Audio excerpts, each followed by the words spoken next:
नमस्कार, एनडीटीवी राजस्थान देख रहे हैं आप। मैं हूं आपके साथ शिवानी मिश्रा। किसान अब खेती के पारंपरिक तरीके से आगे बढ़कर कुछ नया करने की कोशिश कर रहा है। इसी कोशिश में आती है हाइड्रोपोनिक फार्मिंग। इस तकनीक में मिट्टी के बिना कम जगह में सब्जी और औषधि की पैदावार की जाती है। ये एक ऐसी तकनीक है जिसमें सिर्फ पानी के प्रयोग से ही खेती की जाती है और इन सब में सबसे अच्छी बात यह है कि इनमें पानी की बर्बादी भी नहीं होती है। झालावाड़ के वानिकी एवं उद्यानिकी महाविद्यालय में इस तकनीक को इतना विकसित कर लिया गया है कि इस खेती में सामान्य खेती के मुकाबले 10% ही पानी की खपत होती है। हालांकि खेती की यह तकनीक काफी पुरानी मानी जाती है, लेकिन इसका प्रचलन ना के बराबर रहा है। क्या होती है हाइड्रोपोनिक फार्मिंग की खासियत और इसके क्या क्या फायदे हैं, जानने के लिए देखिए हमारी स्पेशल रिपोर्ट। हाइड्रोपोनिक खेती, जिसको लेकर आज हर व्यक्ति के मन में जिज्ञासा है। हर व्यक्ति जानना चाहता है कि आखिर हाइड्रोपोनिक खेती जो है क्या होती है। सबसे पहले मैं आपको बताना चाहूंगा, हाइड्रोपोनिक जो शब्द है ये ग्रीक भाषा से आया है। ग्रीक भाषा के शब्द हाइड्रो और पोनोस को मिला के हाइड्रोपोनिक शब्द बनाया गया है। हाइड्रो का मतलब होता है ग्रीक भाषा में पानी और पोनोस का मतलब होता है काम करना, यानी पानी के साथ काम करके जो खेती की जाती है उसको हाइड्रोपोनिक नाम दिया गया है। हाइड्रोपोनिक खेती की खास बात यह है कि इसमें मिट्टी की आवश्यकता नहीं होती।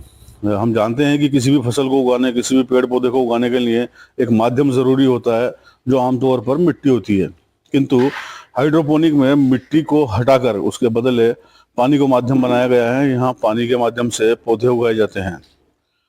पानी के माध्यम से ही सारे पोषक तत्व पौधों को उपलब्ध करवाए जाते हैं और पूरी जो फसल है वो पानी में ही पैदा होती है। एक निश्चित तरह का इंफ्रास्ट्रक्चर इसके लिए बनाना होता है, जिसको बनाने के बाद बीजों की बुआई की जाती है, पौधों की बुआई की जाती है। इसकी जो नालियां होती हैं उनमें समय अंतराल के बाद में पानी चलता रहता है। उसी के माध्यम से पोषक तत्व भी उस पानी के द्वारा ही पौधों को मिलते हैं। इस विधि से पौधा उगाए जाने की सबसे खास बात यह है कि इसमें एक तो बेकार का कचरा, खरपतवार किसी भी तरह के नहीं उगते हैं, क्योंकि ये सीधा कोकोपीट या अन्य कुछ माध्यम ऐसे होते हैं जिनमें इस पौधे को उगाया जाता है और सीधे पानी से पोषण प्राप्त करते हैं। उसके अलावा जल्दी और स्वस्थ फसल यहाँ से मिलती है, एक जैसी पैदावार मिलती है, एक जैसे फल और सब्जियां इसके माध्यम से पैदा होती हैं। झालावाड़ का उद्यानिकी और वानिकी महाविद्यालय इसके लिए काफ़ी प्रसिद्ध है, क्योंकि यहाँ पर लंबे समय से इसको शुरुआत की गई थी, यहाँ ये नवाचार किया गया और आज यह प्रयोग झालावाड़ के उद्यानिकी और वानिकी महाविद्यालय में काफ़ी सफल है। काफ़ी सफलतापूर्वक यहाँ पर हाइड्रोपोनिक विधि से खेती की जा रही है, जिसको देखने दूर दूर से लोग आते हैं और यहाँ पर ट्रेनिंग लेने के लिए भी लोग आते हैं। किसानों को भी ट्रेनिंग दी गई है, किसान भी इस विधि से खेती कर पा रहे हैं। हाइड्रोपोनिक खेती की सारी हकीकत जानने के लिए, इसकी कार्यविधि को समझने के लिए, हाइड्रोपोनिक खेती कैसे की जाती है, इन सभी बातों को समझने के लिए आज हम झालावाड़ के उद्यानिकी और वानिकी महाविद्यालय में मौजूद हैं। महाविद्यालय के डीन डॉक्टर IB मौर्य हमारे साथ मौजूद हैं। उनसे बात करके जानेंगे कि किस तरह से खेती की जाती है, क्योंकि आपके द्वारा ही इस नवाचार को यहाँ पर प्रारंभ किया गया था, जो आज काफी आगे तक जा चुका है। मौर्य साहब, हाइड्रोपोनिक खेती जो होती है इसको काफी सफलतापूर्वक आप लोगों ने प्रयोग किया और इसका काफी विस्तार हुआ है। इसके बारे में आपसे जानना चाहेंगे कि किस प्रकार से ये खेती होती है। देखिए, ऐसा है कि जो हाइड्रोपोनिक खेती, जिसको हम लोग मृदा रहित खेती के नाम से जानते हैं, और ये खेती जो यहाँ पर इसकी हमने यूनिट लगाई है, ये अपने बच्चों को लिए लगाई है कि बच्चे जो है कि जो कृषि के क्षेत्र में जितनी भी नवीन तकनीकें हैं या जिनके माध्यम से अच्छा उत्पादन लिया जा सकता है, और जितनी भी प्रकार की समस्याएं आ रही हैं आपकी, जो कि सॉइल संबंधित कह लें, तो उन परिस्थितियों में अगर देखा जाए तो मृदा रहित खेती एक तरीके से आज की मांग भी है, क्योंकि दिन प्रतिदिन आपकी जमीन की जोत कम होती जा रही है, शहरीकरण बढ़ता जा रहा है। तो उसकी वजह से इस हाइड्रोपोनिक को लोग अपने छतों के ऊपर भी कर सकते हैं, और वैसी जगहों पर जहां पर आपकी मृदा काफ़ी समस्याग्रस्त है, वहाँ भी इस खेती को बड़े पैमाने पर इसको अपनाया जा सकता है। शहरों में तो हाइड्रोपोनिक खेती बहुत तेज़ी से बढ़ रही है, लेकिन अभी इसके ऊपर काफ़ी अनुसंधान की आवश्यकता है। जैसा कि आप देख रहे हैं कि यहाँ पर हमने हाइड्रोपोनिक्स के कई अलग अलग प्रकार के मॉडल बनाए हैं। इसमें हमने हॉरिजॉन्टल मॉडल भी कुछ हमारे हैं, वर्टिकल मॉडल हैं और जैसे ए फ्रेम मॉडल है। आप यहाँ पर देख सकते हैं कि अगर यही पालक अगर आपको जमीन पे लगाई जाती खुले मैदान में तो केवल हम एक लेयर में खेती कर सकते हैं, लेकिन आप देखिए बहुत कम जगह में हम कम से कम इसको 5 से 6 लेयर में खेती कर रहे हैं। तो मतलब एरिया उतना ही है, लेकिन एक तरीके से हाइड्रोपोनिक के माध्यम से एरिया को आप कई गुना बढ़ा भी सकते हैं। प्रोडक्शन के साथ साथ आप एरिया भी बढ़ा सकते हैं। अच्छा, मैं एक बात ये जानना चाहूंगा आपसे, जैसे मृदा के स्वास्थ्य की बात हुई, हाँ। अगर पूरी तरह से स्वस्थ मृदा है उसमें किसी फसल को करने में और हाइड्रोपोनिक विधि से करने में क्या अंतर होता है उसमें?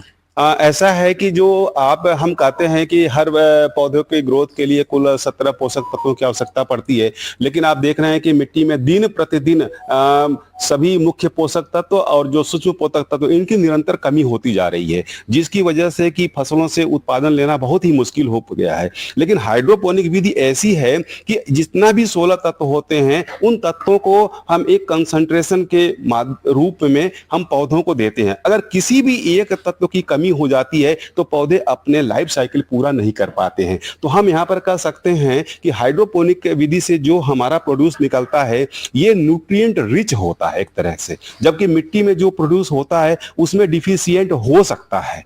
तो ये आपका ओपन फील्ड और ये हाइड्रोपोनिक में थोड़ा सा एक अंतर है, और इसी कारण से और हम लोग थोड़ा और भी चाह रहे हैं कि जैसे पालक है, हम आयरन रिच वैरायटी भी हम तैयार करना, मतलब हम इसके माध्यम से हम एक तरीके से पैदा कर सकते हैं, क्योंकि हम जैसे पोषक तत्व है इसमें अगर हम आयरन की मात्रा बढ़ा देते हैं तो हमारी पत्तियों में आयरन ज्यादा होने से ये है जो भी इसको उपयोग करने वाले लोग हैं उनको ज्यादा मात्रा में आयरन मिलेगा, जबकि जमीन में संभव नहीं हो सकता। देखिए, दो बातें प्रमुख रूप से इसमें निकलकर सामने आती हैं। एक तो अच्छी क्वालिटी की मिट्टी में भी अगर खेती की जाए तो वहां भी पोषक तत्वों की कमी हो सकती है, और पोषक तत्वों की कमी होने से फसल पे प्रतिकूल प्रभाव पड़ता है।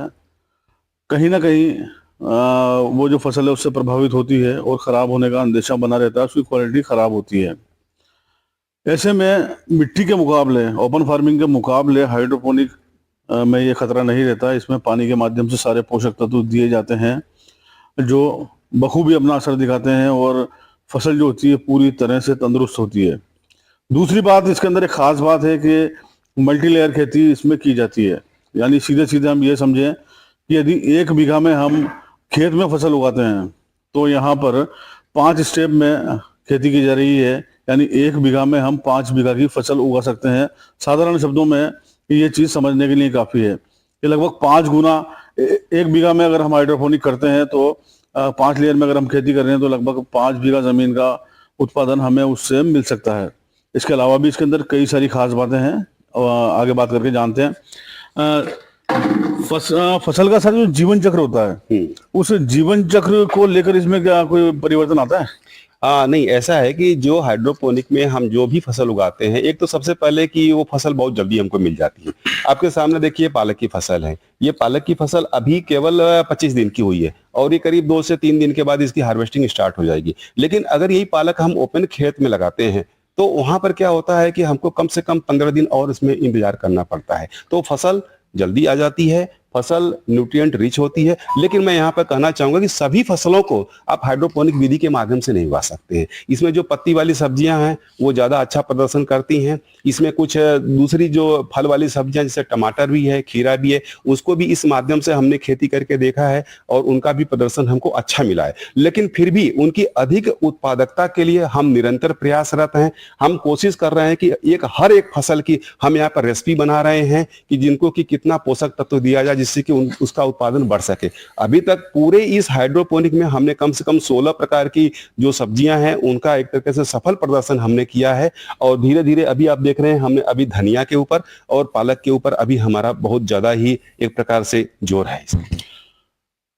पत्ती वाली जो सब्जियां होती हैं वो खास तौर पर इसमें ज्यादा कामयाब हैं, जिसमें पालक, धनिया, मेथी, इस तरह की जो सब्जियां होती हैं उनके लिए ये पद्धति काफी अच्छी है। इसके अलावा खीरे, टमाटर, स्ट्रॉबेरी भी कई जगहों पर इस विधि द्वारा उगाई जाती है, उसमें भी ये तकनीकी काफी कामयाब है और बड़ा ही अच्छा उत्पादन, पूरा उत्पादन उससे लोगों को मिल पाता है और इस विधि को अपनाकर लोग अच्छा पैसा बना सकते हैं। किस तरह से सर अभी तक कितने लोग यहाँ से इसको सीख कर गए हैं, कितने लोग जिले में काम कर रहे हैं? देखिए, अभी ये तकनीक काफी महंगी है, काफी खर्चीली है, इसमें लागत ज्यादा आती है। पहली बात है कि इसमें स्किल्ड पर्सन की भी आवश्यकता होती है कि जो कि न्यूट्रिएंट सोल्यूशन होता है उसको किस कंसंट्रेशन में बनाना है उसके बारे में भी पूरी अच्छी प्रकार से जानकारी होनी चाहिए। दूसरा, इसमें इलेक्ट्रिसिटी की 24 आवर रिक्वायरमेंट होती है। तो इन जो बेसिक इसकी जो आवश्यकताएं हैं, अगर वो किसी के पास अगर इतना सब कुछ है संसाधन, तब जाकर के अगर खेती करता है तो उसमें वो उसका सफलता उसको मिल सकती है। अच्छा, एक लोगों में धारणा बनी हुई है साहब इसमें कि पानी का कंटिन्यू फ्लो इसके अंदर होना जरूरी है, जबकि हमने यहाँ बात की तो हमें पता लगा कि 1 घंटे में 1 मिनट के लिए पानी चलाया जाता है। क्या ऐसा है कि हाइड्रोपोनिक में जैसा आप कह रहे हैं कि जो हाइड्रोपोनिक की एनएफटी विधि है उसमें भी निरंतर पानी एक तरह से उसमें उसका फ्लो बना रहता है, लेकिन हमने इसको भी मॉडिफाई किया है अपने क्लाइमेटिक कंडीशन में। हमने इसको हाइड्रोपोनिक कम एरोपोनिक मॉडल दे दिया है एक तरह से, जिसमें कि हम निरंतर पानी का फ्लो नहीं मेंटेन करते हैं, बल्कि हम करीब करीब आपका 40 मिनट 45 मिनट के इंटरवल पर इसमें हम पानी अपने न्यूट्रिएंट सॉल्यूशन को सप्लाई करते हैं, जिससे कि हमारी एनर्जी सेविंग भी होती है। जितना पौधों को न्यूट्रिएंट की आवश्यकता होती है उसी के हिसाब से हम इसमें देते हैं, और ये हमारा काफी एक तरीके से अच्छा रहा है यहाँ पर। हाइड्रोपोनिक के जो पाइप होते हैं आप देख रहे हैं जिनमें ये पौधे लगे हुए हैं, इनमें लगातार पानी का प्रवाह होता है वैसे तो, लेकिन झालावाड़ के राजकीय वानिकी महाविद्यालय में इसमें भी नवाचार किया गया है। इन्होंने अब ऐसी तकनीक विकसित कर ली है जो लगभग 1 घंटे में या पौन घंटे में 1 मिनट के लिए पानी चलाना पड़ता है, उससे भी ये सफलतापूर्वक इस खेती को कर पा रहे हैं। यानी कि बिजली का कंजप्शन भी इन्होंने आम हाइड्रोपोनिक खेती के मुकाबले लगभग 10% पर ही ला दिया है।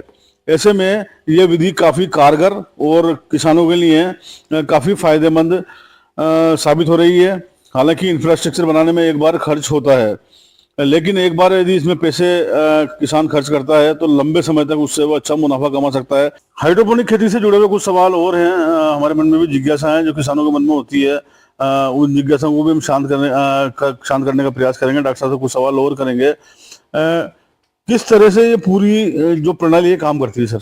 देखिए, इसमें ऐसा है कि हम लोग पाइप के जैसा देख रहे हैं ये स्ट्रक्चर बनाते हैं, और ये स्ट्रक्चर के अंदर जो है हमने एक ड्रिप लाइन लगी हुई है, और यहाँ पर पौधों के मतलब एक तरीके से उनकी पौधों के अनुसार से इसमें देखिए जगह जगह पर हमने इसमें होल रहता है, और देखिए पूरा का पूरा एक खोखला है एक तरह से, और जिसमें से कि हम लोग ये पौधे जो होते हैं इसमें इसको नेट कप कहते हैं।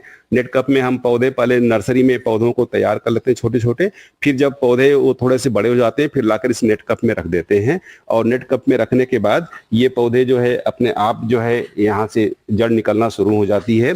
और देखिए नीचे एक टैंक है, इस टैंक में न्यूट्रिएंट सोल्यूशन हम डालते हैं, इसी में मोटर लगी रहती है। पंप मोटर की सहायता से न्यूट्रिएंट्स जो होता है इन पाइप के माध्यम से इन चैनल्स में आता है, और इन चैनल में से पूरा जो है उस एक तरीके से फिर से टैंक में चला जाता है। तो इस प्रकार से जो न्यूट्रिएंट सोल्यूशन है वो 24 आवर सर्कुलेट करता रहता है। तो इस विधि में पानी की कोई भी एक प्रकार से वेस्ट नहीं होता है। जो पानी होता है बहुत ही कम पानी में हम पूरी के पूरी फसल को ले सकते हैं। अगर मैं जैसे कि अगर पानी की बचत की बात करते हैं तो इसमें पानी की बचत कम से कम 90% तक पानी की बचत हो जाती है। जैसे मैं कहूँ एक एग्जाम्पल के रूप में, अगर किसी को 1 केजी टमाटर पैदा करना है तो 1 केजी टमाटर अगर आप ओपन फील्ड में पैदा करते हैं तो कम से कम 400 लीटर पानी लग जाता है, लेकिन अगर वही आप ड्रिप्स के माध्यम से अगर पैदा करते हैं तो 200 लीटर पानी लगता है। लेकिन यहाँ पर अगर पैदा करते हैं तो मात्र 20 लीटर पानी में आप टमाटर पैदा कर सकते हैं। 90% पानी की भी बचत होती है हाइड्रोपोनिक खेती को करने में। लोग समझते हैं कि जब पूरी खेती पानी से होती है तो हो सकता है इसमें पानी ज्यादा लगता हो, लेकिन ओपन फार्मिंग के मुकाबले 90% कम पानी यहाँ पर लगता है। दूसरी बात ये है कि जो इनका पोषक तत्वों का जो लिक्विड मिश्रण होता है वह टैंक के माध्यम और मोटर के माध्यम से सर्कुलेट होता रहता है और वापस वहीं चला जाता है। ऐसे में पानी का वेस्टेज भी इसमें काफी कम है। किन किन फसलों को इसमें उगाया जा सकता है सर? देखिए, ऐसा है कि मुख्य रूप से लीफी फसल तो इसमें बहुत अच्छा प्रदर्शन करती हैं। जैसे आप देख रहे हैं यहाँ पर पालक है और धनिया की फसल है। इसके पहले हमने लेट्यूस उगाया था और लेट्यूस काफी अच्छा है। लेट्यूस है, आपका पार्सले है, हमने इसके अंदर ब्रोकली है, कैबेज है, कॉलीफ्लावर है, पॉक चॉई है, और इसके अलावा जो मस्टर्ड है, मतलब ये सभी प्रकार की फसलें हम इसमें उगा चुके हैं। कुछ हमने मेडिसिनल औषधि पौधे भी उगाए हैं, जैसे ब्राह्मी को भी हमने इसमें बहुत सफलतापूर्वक उगाया है। तो और स्ट्रॉबेरी भी अभी हमारा मतलब एक तरह का उस पर हमारा अनुसंधान कार्य चल रहा है। तो जितनी भी ये इस प्रकार की सब्जियां हैं, सबको हमने सफलतापूर्वक हमने उगा रखा है। अब हम इसमें देख रहे हैं कि किस पोषक, कितनी मात्रा उसको पोषक तत्व दी जाए जिससे कि उनका और अच्छा प्रदर्शन हो। इसके ऊपर हम अलग अलग फसलों की अब रेसिपी बनाने में लगे हैं कि उस रेसिपी में कौन कौन से न्यूट्रिएंट्स होने चाहिए और उस न्यूट्रिएंट्स का क्या कंसंट्रेशन होना चाहिए, हम उसके ऊपर अभी काम कर रहे हैं। सफलतापूर्वक इन्होंने हाइड्रोपोनिक खेती को किया है। अब अलग अलग फसलों पे काम कर रहे हैं कि किसको कितना पोषक तत्व दिया जाए ताकि वो और अच्छा प्रदर्शन कर सके, अच्छा उत्पादन उससे मिल सके। आखिरी सवाल मैं आपसे लूंगा कि पॉली हाउस में आप यहाँ पर इसको कर रहे हैं, लोगों के मन में ये सवाल पैदा होता है कि क्या इसको करने के लिए पॉली हाउस ही जरूरी है या ओपन में भी किया जा सकता है? देखिए, ऐसा है कि इन्वायरमेंटल कंडीशन जितनी अच्छी होगी उत्पादन उतना ही अच्छा होगा, लेकिन इसको आप खुले में भी कर सकते हैं। वर्षा ऋतु को अगर आप छोड़ दें, क्योंकि वर्षा ऋतु में आप करेंगे तो बार बार बारिश के पानी की वजह से इसका चैनल पूरा भर जाएगा, न्यूट्रिएंट सोल्यूशन आपका वीक हो जाएगा, तो बारिश के दिनों में नहीं। लेकिन इसको आप जैसे कि आपका जो नेचुरली वेंटिलेटेड पॉली हाउस है उसके अंदर आप कर सकते हैं। आप अपने छतों पर, बालकनी में भी इसको आप रख के कर सकते हैं। अब इसमें अलग अलग मॉडल है, जो आपका जगह है उसके हिसाब से आप इसको चूज कर सकते हैं। ये फ्रेम मॉडल आप कम जगह है इसको आप ले सकते हैं। इसके अलावा वर्टिकल टावर मॉडल है उसको आप रख सकते हैं। हॉरिजॉन्टल मॉडल है, आप अगर एरिया बड़ा है तो आप वहां पर कर सकते हैं। तो एरिया के हिसाब से, आवश्यकता के हिसाब से आप इसको उपयोग में ले सकते हैं। आसान शब्दों में समझे तो ये एक ऐसी विधि है जिसको किसान अपने हिसाब से ढाल सकता है, अपनी मर्जी से इसके पैटर्न को चुन सकता है कि मुझे कितनी लेयर में खेती करनी है, कैसा स्ट्रक्चर बनाना है, कितनी जगह में करनी है और कितनी जगह में मुझे कितना उत्पादन लेना है। ये सारी चीजें पैदा करने वाले किसान पर डिपेंड करती हैं। ज़रूरत है तो इस तकनीक को सीखने की, इसको अच्छे से समझने की। उसके बाद ये किसानों का मुनाफा बढ़ाने के लिए काफ़ी सहायक है। निश्चित तौर पर किसानों को बेहद अच्छा मुनाफा दे सकती है, क्योंकि जो लोग इस विधि से काम कर रहे हैं आज वह आम खेती के मुकाबले कई गुना मुनाफा इससे कमा रहे हैं।